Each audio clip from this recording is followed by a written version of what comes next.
প্রশাসনের, বিশেষ করে ইলেকশন কমিশন, তারা ভোটের ইঞ্জিনিয়ারিং তারা বন্ধ করতে পারে। আর দলগুলি যেটা পারে যে তারা সৎ থাকতে পারে, তারা অনেস্ট থাকতে পারে, চুরিচামারির মধ্যে তারা না যেতে পারে। এটাই এটা হলেই তো আপনার একটা নিরপেক্ষ, একটা গ্রহণযোগ্য নির্বাচন হয়। কিন্তু আমরা দেখেছি যে অনেক সময় দেখা গেছে যে ইলেকশন কমিশন দলীয় সরকারের অধীনস্থ একটা শাখায় পরিণত হয়ে গেছে অতীতে। তো এইবার কোন দল কোন দল ক্ষমতায় নাই যারা ডাইরেক্টলি ইলেকশন করতেছে।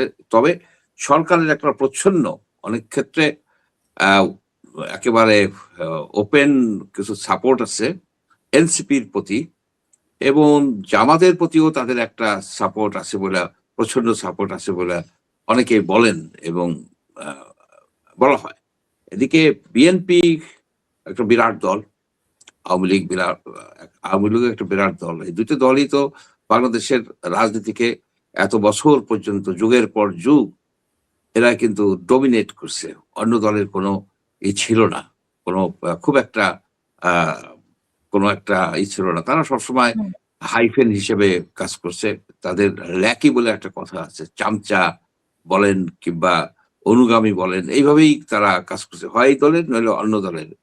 মাঝামাঝি থেকে যারা যারা রাজনীতি করছে তারা কিন্তু খুব একটা ভোটের মাঠে তারা খুব একটা আহ সাফল্য দেখাতে পারেননি।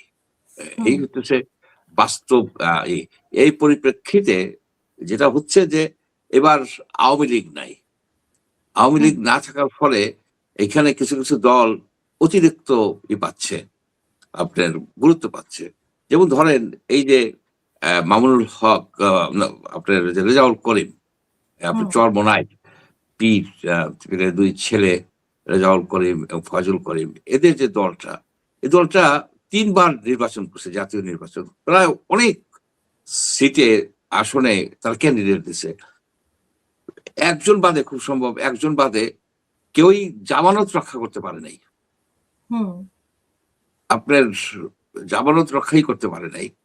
আর সিট পাওয়া তো দূরের কথা। অথচ তাদের নিয়ে তাদের যে প্রেস কনফারেন্স হয়, সেখানে সকল মিডিয়া, সবাই যে উপস্থিত হচ্ছে, এবং যারা টোটালি 1% ভোটও পায় না বলতে গেলে, তাদের নিয়ে এত গুরুত্ব কেন? কারণ মাঠ ফাঁকা। এদিকে জামাত তো একটা সুপার পাওয়ারের মতো হয়ে গেছে যে তারা সিট দিবে। কিন্তু জামাতের ভোটের কি আপনার চিত্রটা কি? জামাতের যদি পপুলার ভোট আপনি দেখেন যে 1991 সালে তারা মানে ভোট পেয়েছিল 12% এবং সিট পেয়েছিল 18টা।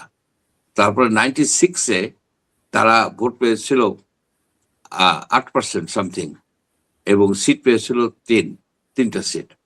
2001-এ তারা ভোট পেয়েছিল 4.3%, সিট পেয়েছিল 3টা। 2008-এ এসে, 2001-এ যেটা বললাম, 2001-এ ছিল 4.3% আর সিট ছিল 17টা।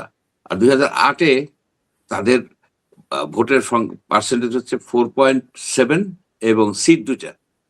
এই কিন্তু তাদের ধারাবাহিকভাবে তাদের ভোট কমে আসছে। এখন তারপরে যদি 8-এর থেকে অনেকগুলি সময় চলে গেছে, আপনার 2-3টে ইলেকশন হয়েছে, সময় চলে গেছে, এতে তারা ইমপ্রুভ করার সুযোগ পাইছে। কিন্তু তার মানে এই না 4.7% থেকে আপনার 47%-এ তাদের পপুলার ভোট হয়েছে। এটা ভাবা যায় না, কারণ তারা একটা শৃঙ্খলা, একটা দল, একটা শৃঙ্খলতা মেনটেন করে, একটা অনেকটা আপনার সুশৃঙ্খল একটা দল। সবাই তাদের মেম্বার হতে পারে না।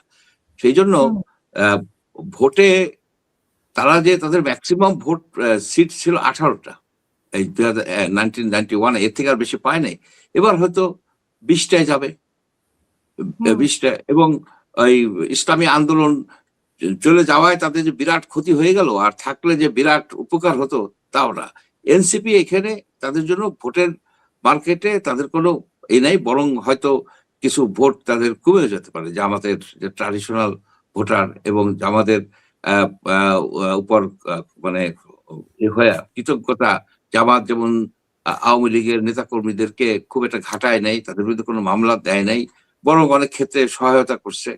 এই যে সহায়তা, এই যে কৃতজ্ঞতামূলক যে ভোটের যে পার্সেন্টেজটা তারা আওয়ামী ভোটারদের কাছ থেকে পেত, এখন এনসিপি কে নেওয়ার ফলে সেটা হয়তো আর তারা পাবে না। এই হুম। এই চরিত্র হচ্ছে মূলত বর্তমানে। এখন এখানে